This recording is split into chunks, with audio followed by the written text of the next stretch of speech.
Radhe Radhe everyone. Bright সাহিত্য YouTube চ্যানেলে তোমাদের স্বাগত জানাই। আমৃত্যু ভালোবাসি তোকে পার্ট 5, লেখিকা সালমা চৌধুরী। কিছু ভুল ত্রুটি হলে ক্ষমা করে দিও। তো চলো বেশি কথা না বলে গল্প শুরু করি। ইট পাথর আর বিস্তীর্ণ অট্টালিকায় পূর্ণ এক দুর্ধিগম্য শহরের নাম ঢাকা।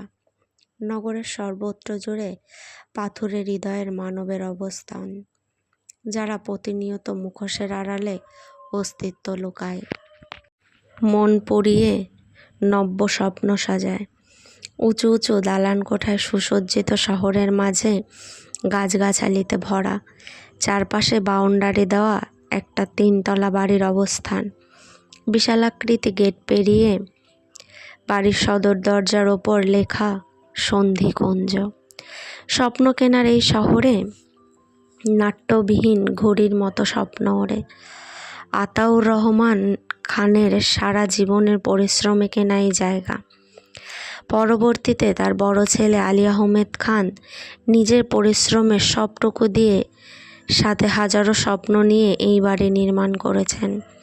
মেঘরা গ্রাম থেকে ফিরেছে 1 সপ্তাহ হলো। প্রত্যেকে নিজেদের কাজে মনোনিবেশ করছে। 1 মাস পর মেঘেদের টেস্ট পরীক্ষা, তারপরেই উচ্চ মাধ্যমিক পরীক্ষা। বিজ্ঞান বিভাগে পড়াশোনা করায় চাপ স্বাভাবিকের তুলনায় অনেকটাই বেশি। সারাদিন কলেজ, টিউশন, কোচিং করেই দিন পেরিয়ে যায়। বাকি সময় পড়াশোনা করতে হয়। মিম শহরের নামকরা এক স্কুলে 8ম শ্রেণীতে পড়াশোনা করে, আর আদি 5ম শ্রেণীতে। বিকেলের দিকে মেঘ টিউশনে গিয়েছে। পরীক্ষা সন্নিকটে চলে আসায় টিউশন, রেগুলার পরীক্ষা ও সুলভ ক্লাস হয়। তাই বাসায় ফিরতে প্রায় সন্ধ্যা হয়ে যায়। সব টিউশন কাছাকাছি না হওয়ায় মেঘের খোঁজ খবর নেওয়ার জন্য মোজাম্মেল খান একটা ফোন কিনে দিয়েছেন। যদিও প্রথম দিকে তানভীরের আপত্তি ছিল, তারপরও খুব ভেবেচিন্তে একটা বাটন ফোন দেওয়ার বিষয়ে সম্মতি জানিয়েছিল। মোজাম্মেল খানের সাথে তানভীরের সম্পর্ক খুব বেশি মধুর না হলেও মেঘের ব্যাপারে তানভীরের দায়িত্ববোধ তার বেশ ভালো লাগে। তাই মেয়ের কোনো ব্যাপারে সিদ্ধান্ত নেওয়ার আগে স্বাভাবিকভাবেই প্রথমে ছেলেকে জানান। মেঘের বন্ধু তালিকাও সীমিত। প্রাইমারি স্কুলের একমাত্র বেস্ট ফ্রেন্ড বন্যা, একসাথে মাধ্যমিক পেরিয়েছে। কলেজ জীবনেও প্রায় শেষ পর্যায়ে। বন্যার সাথে বন্ধুত্বর সম্পর্ক দিন দিন গাঢ় হতে শুরু করেছে। যদি কখনো মেঘকে প্রশ্ন করা হয়, পরিবারের বাইরে তোমার সবচেয়ে কাছের মানুষকে, মেঘ 1 সেকেন্ড সময় নষ্ট না করে নির্দ্বিধায় জবাব দিবে, মেহনাজ মুনতাহা বন্যা। মেয়ে মানুষ সহজে কাউকে বিশ্বাস করতে পারে না, কিন্তু একবার কাউকে বিশ্বাস করলে আমৃত্যু সেই মানুষটাকে নিজের মনে আগলে রাখতে জানে। তার বিশ্বাসের সর্বোচ্চ মর্যাদা দেওয়ার চেষ্টা করে। এই পৃথিবীতে টাকা পয়সা দিয়ে সব কেনা সম্ভব হলেও কারো বিশ্বাস কেনা সম্ভব না। মেঘের জীবনে বন্যা সেই বিশ্বস্ত বন্ধু, যাকে চোখ বন্ধ করে ভরসা করা যায়। নির্দ্বিধায় মনের জমানো আবেগ অনুভূতির কথা শেয়ার করা যায়। এক ঝাঁক টুনটুনি পাখির মতো মনের গহীনে তোলপাড় করা ইচ্ছেরা ডানা ঝাপটে দিগন্ত পার করে দেয়। সিক্ত সতেজ ভালোবাসাময় বন্ধুত্বের প্রখরতা পরিমাপ করা যায়। সাদা কালো ক্যানভাসে রং বেরঙের স্বপ্ন আঁকা যায়। সেই কল্পনাতীত স্বপ্ন পূরণ করতে স্বপ্নচারিণী হয়ে 7 সমুদ্র পাড়ি দেওয়া যায়। সেই সম্পর্কের মাঝে কোনো লুকোচুরি নেই, অস্তিত্ব নেই, স্বার্থপরতা নেই, আর কোনো আকাঙ্ক্ষাও নেই। এমন একটা বন্ধুত্বের সম্পর্ককে সবাই আগলে রাখতে চায়। স্যারের রুমের সামনে বারান্দায় মেঘ বিরস মুখে দাঁড়িয়ে আছে। নিবৃত চোখজোড়া বন্যার জন্য অপেক্ষা করছে। আজ একটা পরীক্ষা আছে, কিন্তু পড়াশোনায় কোনোভাবেই মন বসাতে পারছে না। বিষণ্ণ আকাশ দেখে হৃৎপিণ্ড কম্পিত হচ্ছে। মনের কোণে উদাসীনতা ভর করেছে। কখন যে বন্যা এসে পাশ ঘেঁষে দাঁড়িয়েছে বুঝতেই পারেনি। বন্যার গায়ের রং উজ্জ্বল, তবে কিছুক্ষণ রোদে থাকলেই চেহারা লালচে বর্ণ ধারণ করে। উচ্চতায় মেঘের থেকে ইঞ্চিখানেক খাটো হলেও মেঘের মতো পাতলা অবব্যয় নয়। চুল সব সময় খোপা করা, থাকে। মাথা থেকে ওড়নাও সরে না কখনো। চালচলন আর আচার আচরণে অভদ্রতার ছিটে ফোঁটাও নেই। মেঘের মতো খুব বেশি চনমনে না হলেও মেঘের সব চাঞ্চল্যের একমাত্র সঙ্গী সে। মেঘের তেরামিতে সবাই বিরক্ত হলেও বন্যা কখনোই বিরক্ত হয় না, বরং শান্ত গলায় বরাবরই মেঘকে বোঝায়। বাইরের জগতে বন্যা ভদ্র আর শান্ত থাকলেও বন্ধু মহলে সে সর্বদা স্পষ্টবাদী মেয়ে হিসেবে পরিচিত। নিম্ন মধ্যবিত্ত পরিবারের মেয়ে হওয়ায় ছোটবেলা থেকেই বাস্তবতার সঙ্গে লড়াই করে বড় হয়েছে। সরকারি চাকরিজীবী এক বাবা নিজের সবটুকু দিয়ে 3 সন্তানকে বড় করেছেন। টানাপোড়েনের সংসারে বড় হওয়া বন্যার জীবনে আবেগ যেন মূল্যহীন হয়ে গিয়েছে। বুঝতে শেখার পর থেকে কোনো দিন বাবার কাছে আহ্লাদে আবদার করেনি। বন্যার পক্ষপিঞ্জরে আবদ্ধ হৃৎপিণ্ডটা বরাবরই একটা কথা বলে, আমাকে প্রতিষ্ঠিত হতে হবে, নিজের দায়িত্ব নিজেকেই নিতে হবে। মেঘের উদাসীন মুখশ্রী দেখে বন্যা মেঘের কাঁধে হাত রেখে জানতে চাইল, কি ভাবছিস? বন্যার স্পর্শ পেয়ে মেঘের দৃষ্টি সরে আসে। ঠোঁটে মেঘে হাসি ঝুলিয়ে বন্যার চোখের দিকে তাকায়। বন্যার কাজল ছাড়া চোখে সমুদ্রের উত্তাল ঢেউ আছড়ে পড়েছে, কপালে ভাঁজ পড়েছে। মেঘ কিঞ্চিত হেসে নাটকের শৈলীতে বলল, ভাবছি তোকে নিয়ে হারিয়ে যাব। বন্যার কৌতূহলী দুচোখ উৎকণ্ঠা স্পষ্ট। ভাবুক স্বরে জানতে চাইল, কোথায়? দূর অজানায়, যেখানে প্রকৃতি মিশেছে রূপ লাবণ্যে। পাহাড়ের বুকে কোলাহল শূন্য একটা ছোট্ট বাড়ি।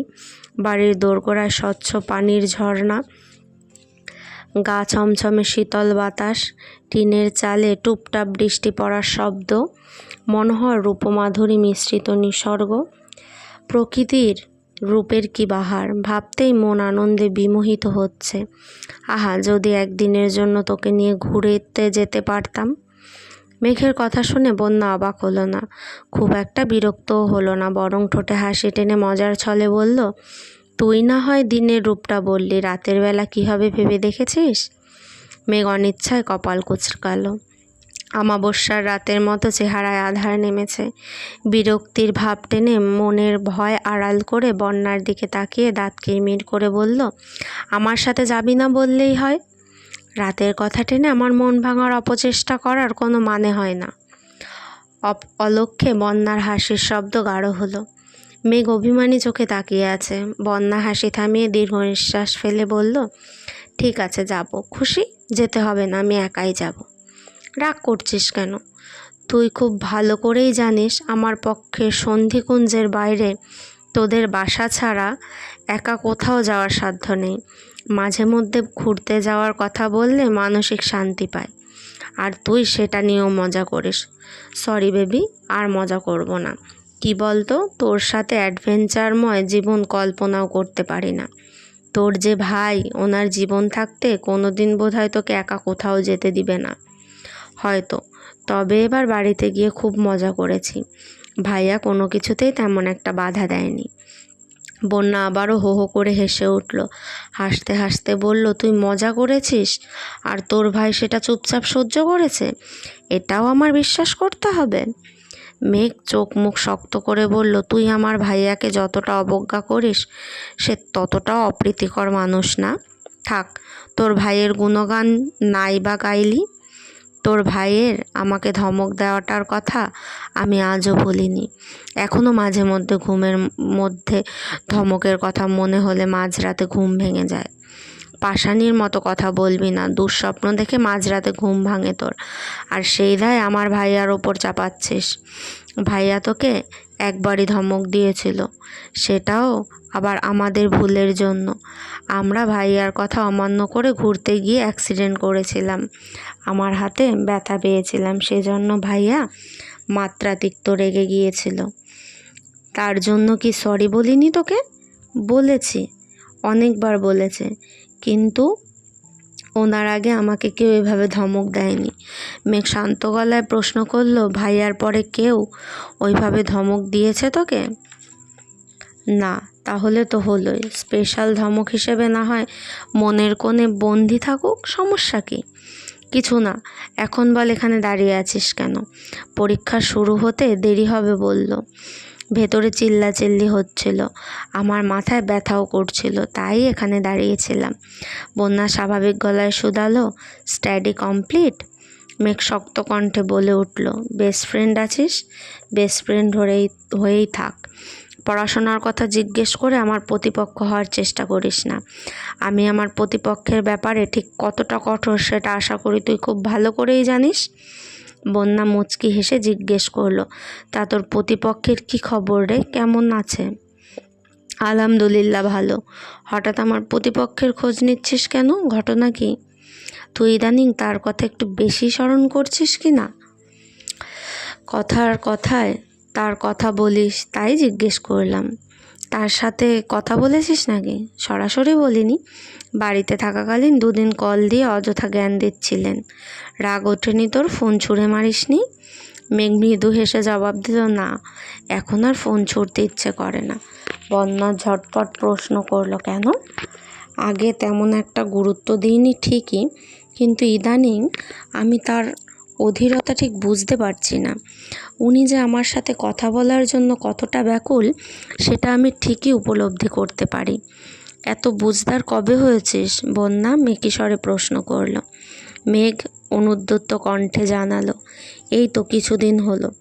আর কতদিন অভিমান চেপে রাখবি? তার সাথে কথা বলিস একদিন। তোর কি মনে হয় আমি এখনও তার সাথে অভিমান করে আছি?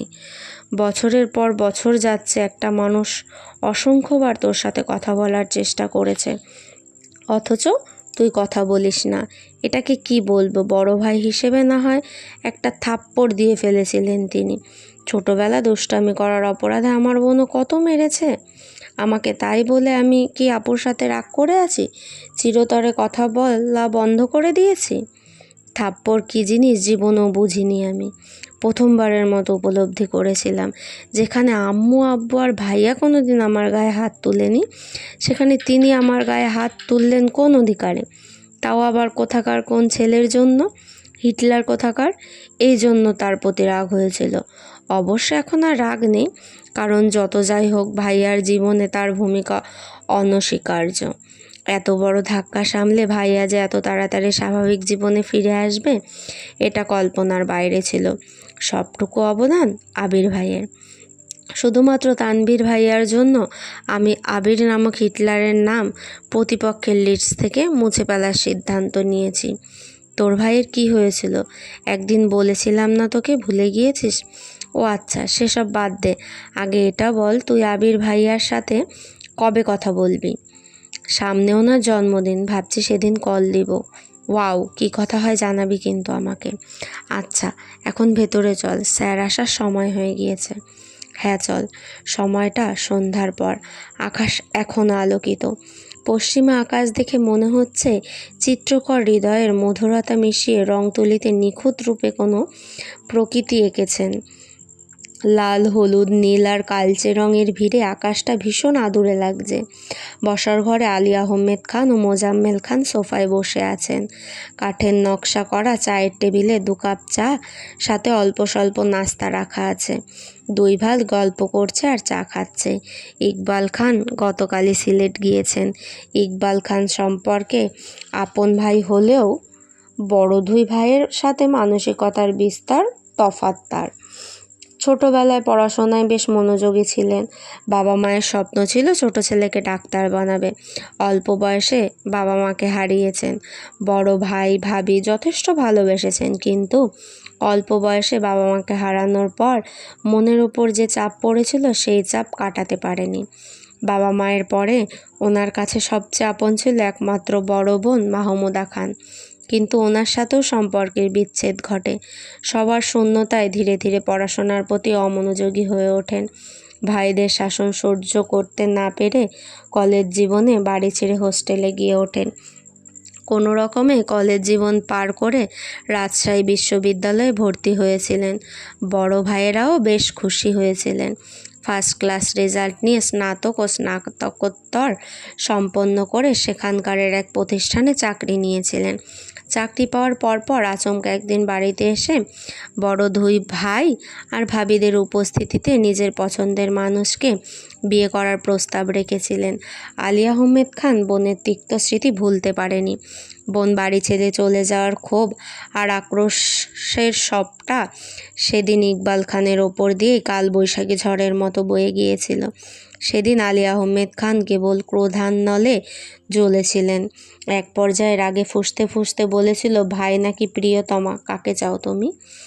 ইকবাল খান হতবিহ্বল হয়ে ঘোলাটে চোখে ভাইজানের মুখের দিকে তাকিয়েছিলেন। অজানা ঝড়ে অনুভূতি দেওয়ালে গুঁড়ো গুঁড়ো হয়ে গিয়েছিল।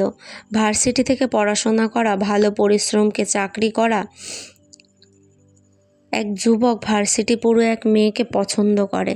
রাজশাহীর প্রতাপশালী পরিবারের মেয়ে হওয়া সত্ত্বেও ভাইজানদের সামনে মেয়ের পরিচয় উপস্থাপন করার সাধ্য হয়নি সেদিন। ভাবিরাও ইকবাল খানের হয়ে ভাইদের কাছে অনুরোধ করেছিলেন, কিন্তু আলিয়া আহমেদ খানের জেদের কাছে ভালোবাসার সম্পর্ক তুচ্ছ ছিল। সবশেষে প্রিয়তমা আর তার সাথে কাটানো কিছু সুন্দর মুহূর্ত ভুলে ভাই আর পরিবারকেই বেছে নিয়েছিলেন। চাকরি ছেড়ে বুকে পাথর চেপে রাজশাহী ত্যাগ করেছিলেন। 1 মাসের মধ্যে ভাইজানের পছন্দ করা মেয়েকে বিয়ে করতে বাধ্য হয়েছিলেন। দাঁতে দাঁত চেপে ভাইজানের সামনে সংসার নামক খেলায় মেতেছিলেন। আকলিমার বয়স অল্প হলেও ইকবাল খানের মনের করুণ অবস্থা ঠিকই বুঝেছিলেন তিনি। বড় দুই যা ছোট বোনের মতো বুঝিয়েছিলেন তাকে। স্বামীর মনে অন্য কোনো নারীর অস্তিত্ব বুঝতে পেরে স্বামীর সাথে কোনোদিন খারাপ আচরণ করেননি। বালিশে মুখ গুজে কাঁদলেও স্বামীর সামনে এক ফোঁটা চোখের পানিও ফেলেননি কখনো। পুরুষ রূপে নয়, নারীর মায়ায় আটকায়, কথাটা ইকবাল খানের সাথে পুরোপুরি মিলে গিয়েছিল। অবহেলায় ভুলে আকলিমার মায়ায় জড়িয়েছিলেন। আকলিমার ছলছল করা মায়াবী চোখ, চাঁদবদন মুখ আর স্নিগ্ধ হাসি দেখে কখন যে আকলিমার প্রতি দুর্বল হয়েছিলেন সেটা নিজেও বুঝতে পারেননি। আত্মগোপনে রাখা অনুভূতি একসময় জাহির করতে বাধ্য হয়েছিলেন। হৃদয়ের পুরোটা জুড়ে আকলিমা বেগমের অনুরাগ অনুভব করেছিলেন। সময়ের আবর্তে সত্যিকারের সংসার সাজিয়েছেন। সেই সংসারে মিম আর আদির মতো ফুটফুটে 2 সন্তানের অগণ্য স্মৃতি জড়িয়ে আছে। সব ভুলে গেলেও অতৃপ্ত হৃদয়ের কথাও যে শূন্যতা স্পষ্ট হয়ে আছে। ভাইজান আর ভাইয়ার প্রতি অপ্রকাশিত অভিমান ক্রমাগত বাড়তে শুরু করেছিল। সব ভুলেতে এক ফালি সুখের আশায় বাড়ি ছেড়ে সিলেট পাড়ি জমিয়েছিলেন। নিজের পছন্দ মতো কর্মসংস্থান খুঁজে নিয়েছেন। 1 সপ্তাহ অন্তর অন্তর বাসায় আসেন। ছেলে মেয়েদের স্কুল ছুটি হলে কখনো কখনো সিলেট ঘুরতেও নিয়ে যান। এইভাবে কাটছে ইকবাল খানের দিন। মেঘ চঞ্চল পায়ে সিঁড়ি দিয়ে নামছিল। আব্বু আর বড় আব্বুকে দেখেই পা থেমে গেল। নামবে নাকি রুমে ফিরবে বুঝতে পারছে না। মোজাম্মেল খান মেয়েকে দেখে ডাকলেন, মেঘ। জি আব্বু, নেমে আসো।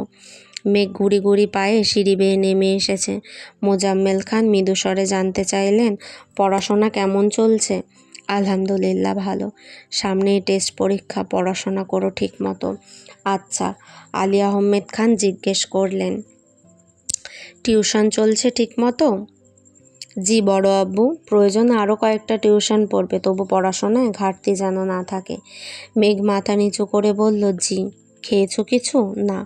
যাও নাস্তা করে পড়তে বসো। মেঘ ডাইনিং টেবিলের দিকে পা বাড়াতেই মোজাম্মেল খান আবারও প্রশ্ন করলেন, তানভীর কোথায়? রুমেই আছে। মেঘের সরল স্বীকারোক্তি। ঠিক আছে। মেঘ নাস্তা শেষ করে তানভীরের জন্য 1 কাপ চা আর নাস্তা নিয়ে উপরে এসেছে।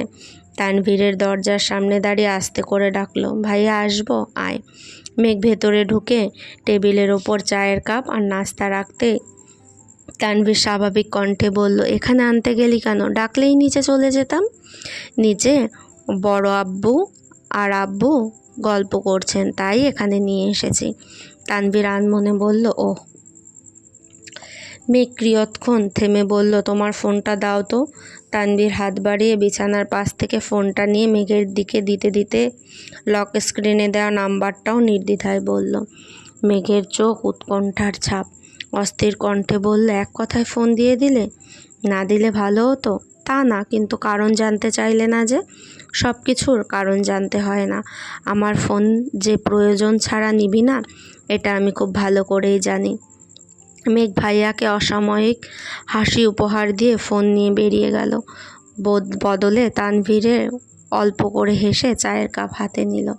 মেঘ নিজের রুমের দরজায় গিয়ে থমকালো। নেক্সট পার্ট খুব তাড়াতাড়ি আসবে। ততক্ষণের জন্য সবাই খুব ভালো থেকো, সুস্থ থেকো। রাধে রাধে।